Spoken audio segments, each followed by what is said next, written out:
کون ہوگا that is to be seen کہ حزب اللہ بھی کتنا پاورفل ہے سیاسی اعتبار سے. ملیٹریلی تو چلیے کچھ ہے, آیا وہ ملیٹریلی ان کو ختم کر سکتے ہیں, ڈسارم کر سکتے ہیں کہ نہیں. ایک کچھ لوگوں کا خیال ہے کہ اس میں تھوڑی احتیاط کی ضرورت ہے, کیونکہ وہ نہ ہو کہ جو امریکہ نے عراق میں کیا تھا صدام حسین کو مارنے کے بعد, تمام آرمی ڈسبینڈ کر دی تھی. اس کے بعد ہم نے دیکھا کہ اسلحہ چلا گیا, ہر کوئی پاورفل ہو گیا. تو کہیں ایسا یہاں نہ ہو, کیونکہ حزب اللہ بہرحال بڑی ویل ایکوپڈ تھی اور ابھی بھی ہے, ان کے پاس میزائلز بھی ہیں, راکٹس بھی ہیں, ہر قسم کے آرمز بھی ہیں. تو یہ نہ ہو کہ ان کو ڈس آرم کرتے کرتے یا ڈس بینڈ کرتے کرتے یہ پورے ملک میں ہی ہتھیاروں کا سلسلہ شروع ہو جائے. تو اس میں تھوڑا سا ان کو اس طرح کرنا پڑے گا, کیونکہ یہ خود بھی آرمی چیف تھے نا بھی, یہ جوزف آیون جو بھی الیکٹ ہوئے ہیں یہ آرمی چیف تھے لیبنان کے. تو ان کو ضم کرنا پڑے گا لیبنیز آرمی میں یا آرم فورسز میں. ان کو لینا پڑے گا حزب اللہ کے جو بھی لوگ ہیں یا ممبرز ہیں جو ایکٹیو ہیں, جو ملیٹنٹ جنہیں آپ کہہ لیں, تو ان کو ایبزارب کرنا پڑے گا لیبنیز آرمی میں, تاکہ تبھی یہ ڈسارم ہو سکتے ہیں. اب دیکھنا یہ ہے کہ جوزف آیون کس طرح آگے چلتے ہیں. لیکن میں یہ کہنا چاہتا ہوں کہ لیبنان بھی وہی کام کر رہا ہے جو کہ اسرائیل چاہتا ہے. ٹھیک ہے, اس حزب اللہ کو ختم کرنا ہے نا, ایک لحاظ سے وہ ٹھیک ہے, لیکن اس کے پیچھے محرکات کیا ہیں, وہ اینٹی ایران ہے نا, یہ بات یاد ہے آپ کو. تو لیبنان بھی گیا. اچھا, جارڈن کی کہانی تو پہلے ہی کوئی اتنی اچھی نہیں تھی. وہ پہلے بھی فلسطینی وہاں پہ بہت ہیں, سارے جو امداد ہے وہ امریکہ کے امداد پہ ہی چل رہے ہیں, کوئی خاص اتنی اپنی اکانومی تو ہے نہیں. تو اس لیے یہ جو گریٹر اسرائیل کا علاقہ انہوں نے کیا ہے, یہ تو چلیے ہے نہیں ہے, کوئی فرق نہیں پڑتا. اصل معاملہ یہ ہے کہ باقی عرب دنیا کیا کری, جو آپ نے پہلے سوال اٹھایا تھا. کیسے کا اس میں رول بتائیے گا. کہ دیکھیں ایسے کا, دیکھیں ان کو سب کو تو بڑی خوشی ہوئی نا, کیونکہ سب یہی چاہتے تھے بشمول اسرائیل کے, سعودی عربیہ کے, کہ ایران کا اس علاقے میں انفلوئنس ختم ہو. اور وہ ان کو کوئی اس میں یہ دو کہانیاں الگ نہیں ہیں, ایران کا انفلوئنس ختم کرنا اور گریٹر اسرائیل کا. اسرائیل سے اس معاملے میں تو خوش ہو گئے کہ خوش ہو گئے نا. اب ان کو گریٹر اسرائیل کا جو شوشہ چھوڑا ہے بن نیتن یاہو صاحب نے, اس سے تھوڑا بہت ان کو پرابلمس تو ہوگا نا. ایک لحاظ سے آپ یہ کہہ سکتی ہیں کہ یہ تھوڑا سا عرب دنیا پہ پریشر ڈالنے کی بھی بات ہے کہ دیکھیے جی, آپ جلد از جلد ہمیں جو اس وقت اسرائیل ہے اس کو تسلیم آپ کر لیں تو آپ کے لیے بہتر ہے, یا آپ چھوڑیے فلسطین کے معاملے کو, ورنہ پھر یہ ہوگا کہ سیریا ہے تو اس کے بعد UAE کے کچھ علاقے بھی ہم لے لیں گے, ہم آگے ہی بڑھتے جائیں گے. تو آپ پہ ضروری ہے اس وقت اگر آپ ہمارے ساتھ کچھ تعلقات قائم کر لیں گے, ہمیں ریکگنائز کر لیں گے, تو ابراہیم ایکارڈز چونکہ ٹرمپ آ رہے ہیں وہ دوبارہ شروع ہوں گے, تو اسرائیل کا ایک یہ بھی نقطہ نظر ہو سکتا ہے کہ ٹرمپ کے آنے سے پہلے انہوں نے گریٹر اسرائیل کا نقشہ یہ دے دیا, تو تاکہ سعودی عرب پہ تھوڑا پریشر, پولیٹیکل پریشر بلڈ ہو کہ دیکھیے آپ کے لیے بھی اچھا ہے, آپ ہمیں اگر یہ اسرائیل جو اس وقت ہے اس صورتحال میں تسلیم کر لیتے ہیں, اور فلسطین کے مسئلے پہ ٹھیک ہے ہم آپ کو ایک پروفارما قسم کی کمٹمنٹ دے دیں گے کہ ہم آگے فلسطینیوں کو بھی اکوموڈیٹ کریں گے, لیکن آپ اس کو کنڈیشن مت بنائیے اسرائیل کو تسلیم کرنے کے لیے. تو یہ آپ کے اپنے حق میں, this is not conditioning, this is blackmailing. blackmailing ہے, بٹ ان الفاظ میں نہیں کہا, لیکن وہ obviously سعودی عرب پہ پریشر بلڈ کر رہے ہیں کہ جی آپ یہ کیجئے. اور چونکہ ٹرمپ اگلے 4 سالوں اپنی لیگیسی کو, کیونکہ ان کی آخری ٹرم ہے, اس کے بعد انہوں نے, اور یہ آخری ٹرم بہت سخت ٹرم ہے کیونکہ وہ سب کچھ وہ کر سکتے ہیں, سب کچھ وہ کر جائیں, کیونکہ ان کو اپنے دوبارہ الیکٹ ہونے کا تو نہیں ہوگا نا. اور پھر اس میں بھی اگلے 18 ماہ بہت امپورٹنٹ ہیں, کیونکہ 18 ماہ کے بعد مڈ ٹرم الیکشنز ہوتے ہیں کانگریس کے. تو اس میں ابھی جو کچھ انہوں نے کانگریس وغیرہ سے, سینٹ سے, ہاؤس آف ریپرزینٹیٹیو سے جو کچھ اپروو کروانا ہے, ابھی یہ موقع ہے ان کے لیے, کیونکہ جتنی بھی اس وقت پالیسیز اگر آپ دیکھیے, چاہے وہ امیگریشن ہو, چاہے اور ایون گرین لینڈ بھی ہو فار دیٹ میٹر, تو اس میں لگتا ہے کہ ڈیموکریٹس بھی ایون سپورٹ کر رہے ہیں ٹرمپ کو, کیونکہ ٹرمپ وہ ریپبلکن کینڈیڈیٹ تھے جنہوں نے صرف الیکٹرل ووٹ نہیں زیادہ حاصل کیے 312, انہوں نے پاپولر ووٹ بھی زیادہ لیا ہے کیملا ہیرس سے. تو ٹرمپ کو یہ لگتا ہے کہ ان کے پاس مینڈیٹ ہے سب کچھ کرنے کے لیے, فرسٹ امریکہ, وہ چاہے فورس استعمال کریں, دھمکیاں دیں, ٹیرف کی کریں, ادھر کریں ادھر کریں, ان کو یہ لوگ ان کے ساتھ. تو اسی وجہ سے جو ڈیموکریٹس ہیں وہ بھی ایک طرح سے ان کو سپورٹ کرنے میں لگے ہوئے ہیں, تاکہ جو 18 ماہ کے بعد مڈ ٹرم الیکشنز ہوں گے, مڈ ٹرم, اس میں وہ کچھ اپنے آپ کو صحیح پوزیشن کر سکے. تو ٹرمپ جو ہیں بڑے ایگریسو موڈ میں ہیں, جس طرح ہم نے پہلے کہا, اور اسرائیل اب کیونکہ دیکھیے نا ٹرمپ کے زمانے ابراہیم اکارڈ شروع ہوئے, انہوں نے اپنا سفارت خانہ جیروسلم شفٹ کیا تھا, بیت المقدس.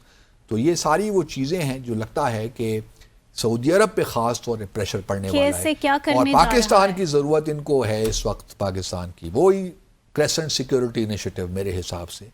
آج بھی اگر پاکستان, بنگلہ دیش, سعودی عرب, ایران, یہ ذرا ترکیے مل کے 5-6 فاؤنڈنگ ممبرز بن جائیں کریسنٹ سیکیورٹی انیشیٹو کے, تو میں سمجھتا ہوں کہ, لیکن مجھے تو یہ امپریشنز نظر آ رہے ہیں کہ جیسے ترکی اور ایران کا معاملہ ہے تو ان میں دوریاں مزید بڑھی ہیں. یہی ہے نا پاکستان کو, خدا کرتا پاکستان کے اکنامک حالات ہمارے اچھے ہوتے نا تو ایمان سے ہم بہت کچھ کر سکتے تھے. اکنامک حالات ایسے ہوتے بھی صرف پولیٹیکل سٹیبلٹی ہوتی تو بھی بہت چیزیں پاسبل ہو سکتی. میں وہی کہتا ہوں کہ پاکستان تھوڑا سا اتنا ہمارے پاس اسپیس ہے ایمان سے, میں نے لفظ صحیح استعمال کیا, ایمان سے نہیں کرنا چاہیے تھا مجھے, لیکن بہرحال میرا یہ پکا یقین ہے کہ یہ ہمارے پاس بہت اسپیس ابھی بھی ہے. اگر ہم اپنے آپ کو ذرا صحیح سمت میں لے جائیں تو بہت کچھ اچیو کر سکتے ہیں. اب دیکھیے نا ہمارے وزیر خارجہ, بہت اچھی بات ہے, بنگلہ دیش جا رہے ہیں فروری کے مہینے میں. اس سے پہلے افغانستان بھی ہو آتے تو کیا بات تھی.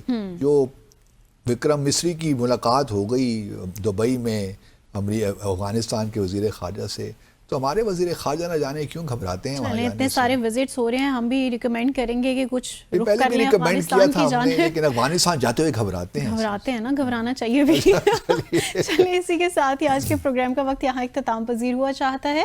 آپ سے ملاقات ہوگی انشاءاللہ کل مزید دلچسپ موضوعات کے ساتھ. Till then take care of yourself. خدا حافظ.